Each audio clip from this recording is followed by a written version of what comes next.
Sa panahon ng malakas na ulan, ano ang dapat mong gawin kapag ang dalawa mong regular na pasahero ay sinubukang sumakay sa iyong tricycle na pupunta sa iba't ibang direksyon? A. Ang pasahero na magbabayad ng higit pa ay ang unang makakasakay at isang pasahero ay maghihintay hanggang ikaw ay bumalik. B. Hayaan ang dalawang pasahero na sumakay kung gusto nila at ihatid muna ang pinakamalapit na pasahero. C. Hayaang sumakay ang pasahero na may pinakamalapit na paroroonan at pahintayin ang isang pasahero. Ang tamang sagot, letter B. Hayaan ang dalawang pasahero na sumakay kung gusto nila at ihatid muna ang pinakamalapit na pasahero. Ano ang iyong gagawin kung mayroon kang madaldal na pasahero? A. Sabihan ng maayos ang pasahero na hindi ka maaaring makipagkwentuhan habang nagmamaneho. B. Hayaang dumaldal ang pasahero at magmaneho. C. Ipagpatuloy ang pakikipagkwentuhan upang hindi ka antukin. Ang tamang sagot, letter A. Sabihan ng maayos ang pasahero na hindi ka maaaring makipagkwentuhan habang nagmamaneho. Ang lubid ay hindi dapat gamitin na pangtali sa mga kargamento na A. Mga sako. B. Plansang bakal. C. Mga tabla ng kahoy. Ang tamang sagot, letter B. Plansang bakal. Ano ang isa sa mga kinakailangan para makapagmaneho ng taxi? A. Selyo ng Import Commodity Clearance. B. Taximeter na aprobado at may selyo ng LTFRB. C. Permit tricks para sa mga pasahero. Ang tamang sagot, letter B. Taximeter na aprobado at may selyo ng LTFRB.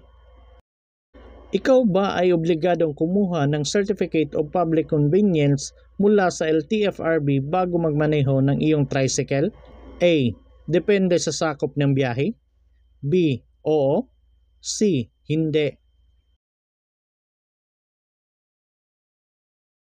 Ang tamang sagot, letter C. Hindi. Babala ang signal na ito para sa panganib sa unahan. A. Umiindap na dilaw na ilaw. B. Umiindap na pulang ilaw. C. Umiindap na birding ilaw. Ang tamang sagot, letter B. Umiindap na pulang ilaw. Naglalakad ka sa isang intersection at nakita mo ang sinyas na ito. Ano ang dapat mong gawin? A. Mapanatili ang bilis dahil ang lahat ng trapiko sa unahan ay dapat magbigay sa iyo. B. Dumating sa isang kumpletong paghinto at magpatuloy pagkatapos na magbigay sa anumang mga naglalakad at trapiko. C. Pabagalin at maghanda na magbigay sa anumang naglalakad at sa trapiko sa unahan. Ang tamang sagot, letter C. Pabagalin at maghanda na magbigay sa anumang mga naglalakad at sa trapiko sa unahan. Na puting linya sa kalsada ay nangangahulugang A. Ipinagbabawal ang pag-overtake sa kaliwang bahagi ng kalsada. B. Ipinagbabawal ang pag-overtake sa kanang bahagi ng kalsada. C. Pinahihintulutan ang pag-overtake sa kaliwa o kanan ng bahagi ng kalsada kung walang panganib. Ang tamang sagot, letter C. Pinahihintulutan ang pag-overtake sa kaliwa o kanan ng bahagi ng kalsada kung walang panganib. Alin sa mga nabanggit ang hindi nililimitahan ang bilis ng takbo? A. Mga driver na umiiwas mahuli. B. Mga doktor o kanilang driver na tutugon sa emergency. C. Mga driver ng mataas na opisyal ng gobyerno. Ang tamang sagot, letter B. Mga doktor o kanilang driver na tutugon sa emergency. Aling lane ang dapat mong piliin matapos kang lumiko pakanan mula sa intersection patungong one-way straight? A. Manatili sa pinakakanang lane. B. Manatili sa pinakaloob na lane. C. Manatili sa gitna ng kalsada. Ang tamang sagot, letter A. Manatili sa pinakakanan na lane. Habang nagmamaneho, gusto mong lumiko pakaliwa sa minor na kalsada. Paano ang gagawin mo? A. Manatili sa gitna ng daan. B. Magmabilis na lumipat. C. huwag magmadali at ayusin lamang ang paglipat. Ang tamang sagot letter C, huwag magmadali at ayusin lamang ang paglipat. Maaari kang magmaneho sa pathway. A. Kapag walang taong naglalakad ng malapit. B. Papasok sa isang pag-aari. C. Para maka-overtake sa mabagal na daloy ng trapiko. Ang tamang sagot letter B, papasok sa isang pag-aari. Ano ang ibig sabihin ng pavement marking na ito? A. Bawal pumarada. B. Bawal mag-overtake ang trailer. C. Linyang naghihiwalay sa magkasalubong na direksyon. Ang tamang sagot letter C, linyang naghihiwalay sa magkasalubong na direksyon. Bakit may nakalagay na rumble strips sa mga kalsada? A. Upang matulungan kang mapanatili ang tamang distansya. B. Upang matulungan kang pumili ng tamang lane. C. Upang matawag ang iyong kamalayan sa bilis ng iyong takbo. Ang tamang sagot letter C, upang matawag ang iyong kamalayan sa bilis ng iyong takbo. Habang nagmamaneho ay may ginagawang daan, may pansamantala na pinakamataas na limitasyon sa bilis na karatula. Ano ang gagawin mo? A. Sumunod. B. Hindi sumunod. C. Sumunod lang kapag makitid na ang daan. Ang tamang sagot letter A, sumunod. Dumating ka sa cross na daan at gusto mong lumiko sa kaliwa at mayroon kang birding arrow na ilaw. Makakatuloy ka ba? A. Oo, makakaliko ka dahil walang ibang sasakyan ang pwedeng pumasok sa sangang daan. B. Hindi. Hindi ka makakaliko maliban na lang kung mayroon kang green left pointing arrow. C. Oo, makakaliko ka sa kaliwa, ngunit kailangan mo pa ring magbigay daan sa taong naglalakad at sa trapiko. Ang tamang sagot, letter A. Oo, makakaliko ka dahil walang ibang sasakyan ang pwedeng pumasok sa sangang daan. Ang pangunahing layunin ng pagtingin sa harapan habang nagmamaneho ay A. Upang tingnan kung may mga traffic enforcers. B. Upang tingnan ang daloy ng trapiko sa unahan at mga pagbabago sa kondisyon ng daan. C. Upang tingnan kung may mga aksidente. Ang tamang sagot letter B, upang tingnan ang daloy ng trapiko sa unahan at mga pagbabago sa kondisyon ng daan. Paano mo itinatapon ang langis ng makina ng motorsiklo na gamit na? A. Ito ay itinatapon ng maayos sa pamamagitan ng pagbuhos nito sa sahig. B. Itapon ito ng maayos sa pamamagitan ng pagdala sa mga oil change facilities. C. Itapon ito ng maayos sa pamamagitan ng paglagay nito sa iyong basurahan. Ang tamang sagot letter B. Itapon ito ng maayos sa pamamagitan ng pagdala sa mga oil change facilities. Sa gabi, may nakita kang taong naglalakad na nakasuot na nagre-reflection na damit at may dalang matingkad na pulang ilaw. Ano ang ibig sabihin nito? A. Papalapit ka sa accident black spot. B. Papalapit ka sa ginagawang kalsada. C. Papalapit ka sa organisadong paglalakad. Ang tamang sagot letter C. Papalapit ka sa organisadong paglalakad. Bilang isang driver, ikaw ay higit na makakadulot ng pinsala sa kapaligiran sa pamamagitan ng A. Pagpapatakbo ng matulin. B. Pumili ng sasakyan na matipid sa gasolina. C. Regular na pagpapatingin at pagpapamintena ng iyong sasakyan. Ang tamang sagot letter A. Pagpapatakbo ng matulin. Kapag ang paglabag sa Republic Act No. 10666 sa Safety Children Aboard Motorcycle ay nagresulta sa kamatayan o pinsala, ano ang ipapataw na parusa sa motorcycle rider or operator nito? A. 1 taon na pagkakakulong na walang ibibigay na pagkiling ayon sa Revised Penal Code 1. B. 6 na buwang pagkakakulong. C. 5 buwan na pagkakakulong. Ang tamang sagot letter A, 1 taon na pagkakakulong na walang ibibigay na pagkiling ayon sa Revised Penal Code 1. Ayon sa Republic Act 4136, anong bahagi ng sasakyan ang ipinagbabawal na putulin o tanggalin? A. Kable ng preno. B. Accelerator cable. C. Muffler. Ang tamang sagot, letter C. Muffler. Maaari ka bang manatili sa loob ng intersection? A. Kung ang ilaw pantrapiko ay kulay pula. B. Kung ikaw ay nakatigil. C. Hindi maaari. Ang intersection ay nararapat na maluwag sa lahat ng oras. Ang tamang sagot, letter C. Hindi maaari. Ang intersection ay nararapat na maluwag sa lahat ng oras. Lumapit ka sa isang intersection na may isang hanay na mga signal ng trapiko. Ang mga signal ay blanko. Ano ang dapat mong gawin? A. Ituring ang mga interseksyon na mayroon pa ring palatandaan ng stop sa lahat ng direksyon. B. Huminto sa interseksyon na parang mayroon kang isang pulang ilaw. C. Pabagalin at maghanda upang magbigay daan sa anumang trapiko sa unahan. Ang tamang sagot, letter A. Ituring ang mga interseksyon na mayroon pa ring mga palatandaan ng stop sa lahat ng direksyon. Paano mo maiiwasan ang maaksayang paggamit ng gasolina? A.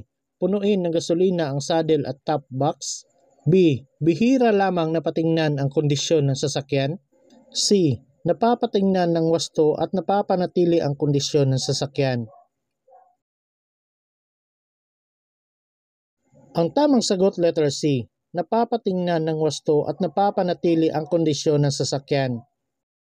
Hindi maaaring pumarada o huminto ang driver sa tabi ng kalsada na may nakasulat na stop kung ito ay sakop ng A. 3 metro, B. 5 metro, C. 6 na metro. Ang tamang sagot, letter C. 6 na metro. Ang yellow box pavement marking ay pinipinta sa loob ng intersection na walang sasakyan ang A. Pinahihintulutang dumaan. B. Pinahihintulutang bumusina. C. Pinahihintulutang huminto. Ang tamang sagot, letter C. Pinahihintulutang huminto. Ano ang pinakamainam na paraan sa pagbibigay ng karapatang dumaan? A. Pagbibigay ng daan. B. Pagpapabilis ng pag-andar. C. Ang anumang dumating ang unang pagbigyan. Ang tamang sagot, letter A. Pagbibigay ng daan. Ano ang pinakamabuting gawin kung ikaw ay iniimbitahan sa hapunan at alam mong ikaw ay magmamaneho pa uwi?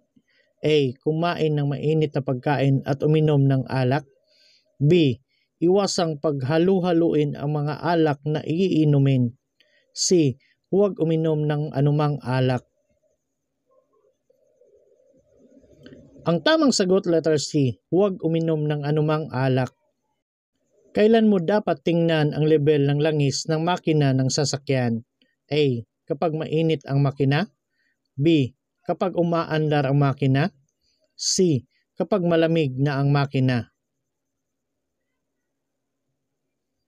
Ang tamang sagot, letter C. Kapag malamig na ang makina. Kung ikaw ay nasa ilalim ng impluwensya ng inuming nakakalasing habang nagmamaneho, malamang na ikaw ay A. Makakapagdesisyon ng mahusay.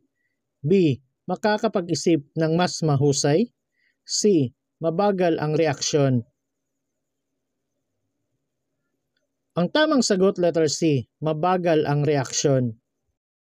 Ano ang isinasaad sa batas na dapat mong sundin kapag papalapit sa isang intersection na may isang stop sign? A. Magbigay ng daan kung kinakailangan sa mga sasakyang papalapit mula kaliwa hanggang kanan. B.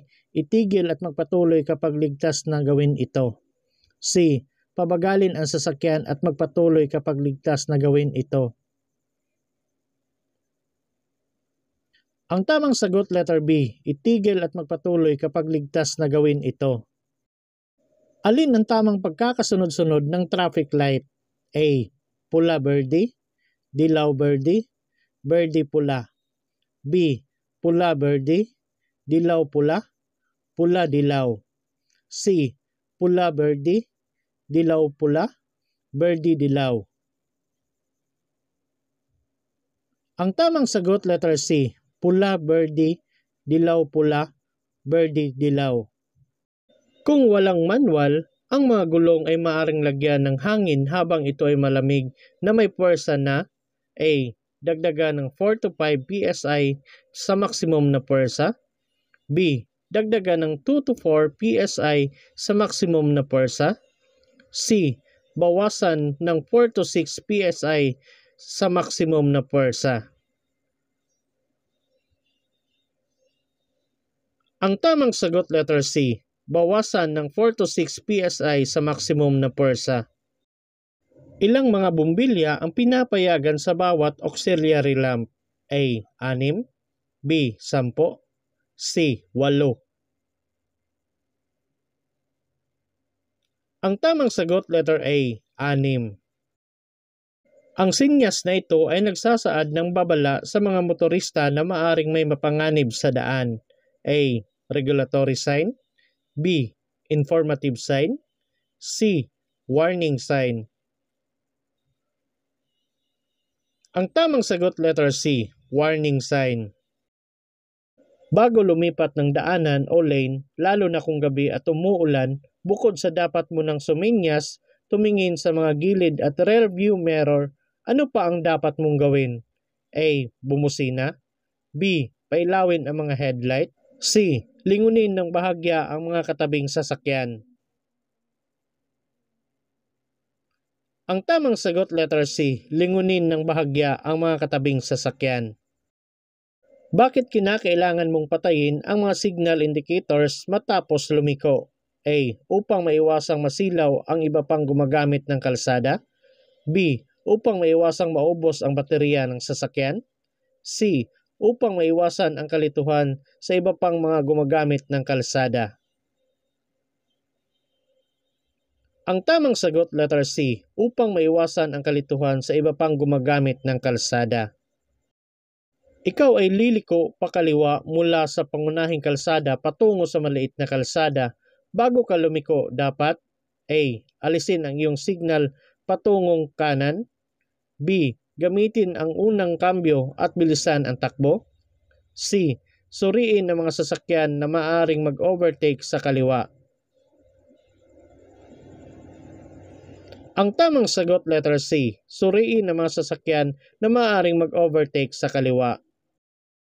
Alin sa mga sumusunod ang katotohanan tungkol sa mga seatbelt? A. Ang mga seatbelt ay napatunayan na nakakasagip ng buhay kaya't ang bawat sumasakay sa sasakyan ay dapat magsuot ng angkop na proteksyon. B. Ang driver lang ang dapat magsuot ng seatbelt. C. Ang driver lang at ang pasahero sa harap ay dapat magsuot ng seatbelt. Ang tamang sagot letter A.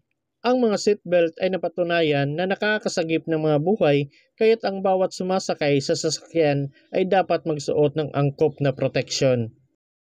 Ano ang iyong dapat gawin pagkatapos lumiko sa kaliwa? A. Manatili sa pinakakanan na kalsada. B. Pumunta sa loob o kaliwa ng lane. C. Panatilihing nakailaw ang sinyas pangliko. Ang tamang sagot letter B. Pumunta sa loob o kaliwa ng lane. Nagkakaroon ng road rage sa mga motorista tuwing A.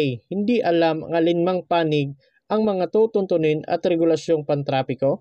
B. Walang nag-uumpisa ng ikakagalit ng isa. C.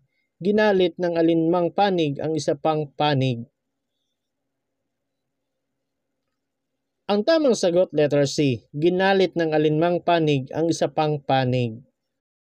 Pagkaraang mabigyan ng student driver's permit, ano ang pangunahing isaalang-alang sa mga pag-aaral at pagpapatakbo ng sasakyang dimotor? A. Kailangan magsanay mag-isa sa pagmamaneho ang nag-aaral upang makapasa sa examination na pang non-professional na lisensya. B. Kailangang magsanay sa pagmamaneho ang nag-aaral at dapat may kasamang lisensyadong driver na may DL code na angkop sa uri ng sasakyang dimotor na minamaneho. C. Ang nag-aaral magmaneho ay dapat may malusog na pangangatawan sa panahon ng pagsasanay kahit walang instructor upang maiwasan ang banggaan sa kalsada? Ang tamang sagot letter B, kailangang magsanay sa pagmamaneho ang nag-aaral at dapat may kasamang lisensyadong driver na may DL code na angkop sa uri ng sasakyang dimotor na minamaneho. Dumadaan ka sa kalsada na may isang daanan lamang at nasa kaliwa ang lugar para sa paglagpas. Ang driver sa likod mo ay gustong mag-overtake. Dapat kang A. Maghintay sa tapat ng lugar sa daan ng paglagpas sa iyong kaliwa. B. Magmabilis para makalayo sa kasunod na driver. C. Tumabi sa daan ng paglagpas sa iyong kaliwa.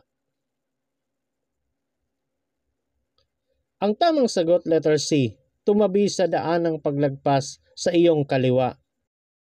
Pa-expressway ka. Bakit importante na gamitin ng buo ang linya ng akselerasyon? A.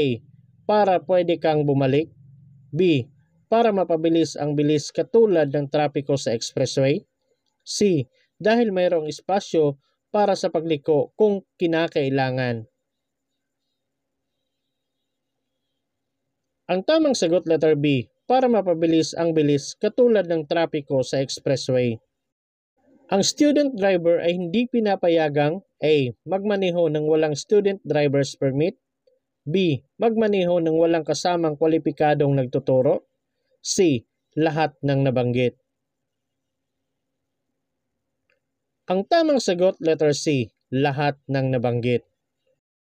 Ang signal sa pagliko ay dapat gamitin. A. Habang patungo sa intersection. B. Bago umalis sa intersection. C. Bago lumiko sa intersection. Ang tamang sagot letter C, bago lumiko sa intersection. Ang ibang mga sign ay tinatawag na direksyon sa linya. Lumilitaw sila para idirekta ka sa tamang linya. Kapag nakita mo ang aktwal na sangangdaan, madalas silang nakikita A. Pagkatapos ng sangangdaan. B. Bago ang sangangdaan. C. Sa sangangdaan. Ang tamang sagot letter B, bago ang sangangdaan. Sa linya ng paghinto bago ang tawiran ng mga tao, ang driver ay nasahang A. Huminto. B. Umapak sa preno. C. Magpatuloy. Ang tamang sagot letter A, huminto. Kapag lumiko sa isang sangangdaan, kailangan mo bang magbigay daan sa mga taong naglalakad? A. Oo. Ang driver na paliko sa kaliwa o kanan ay dapat magbigay daan sa taong naglalakad. B. Oo kapag paliko lamang sa kaliwa. C. Oo kapag paliko lamang sa kanan. Ang tamang sagot letter A. Oo, ang driver na paliko sa kaliwa o kanan ay dapat magbigay daan sa taong naglalakad. Ang dubling putol-putol na puting linya sa kalsada ay nangangahulugang A. Ipinagbabawal ang pag-overtake sa kanang bahagi ng kalsada. B. Ipinagbabawal ang pag-overtake sa kaliwang bahagi ng kalsada. C. Pinahihintulutan ang pag-overtake sa kaliwa o kanang bahagi ng kalsada kung walang panganib. Ang tamang sagot letter C. Pinahihintulutan ang pag-overtake sa kaliwa o kanan na bahagi ng kalsada kung walang panganib. Magmamaneho ka na dapat papauwi. Nakakaramdam ka ng sobrang pagod at may matinding sakit ng ulo. Dapat kang A. Maghintay hanggang ikaw ay maayos na bago magmaneho. B. Maghintay ng sandaling oras at saka magmaneho ng mabagal. C. Magmaneho papauwi ngunit uminom para sa sakit ng ulo. Ang tamang sagot letter A, maghintay hanggang ikaw ay maayos na bago magmaneho. Ano ang iyong responsibilidad bago ibiyahe ang iyong kargamento? A. Siguraduhin na ang kargamento ay nasa maayos na kalagayan. B. Lahat ng pagpipilian ay tama. C. Siguraduhin na ang mga kargamento ay nasa listahan o manipesto. Ang tamang sagot letter B, lahat ng pagpipilian ay tama.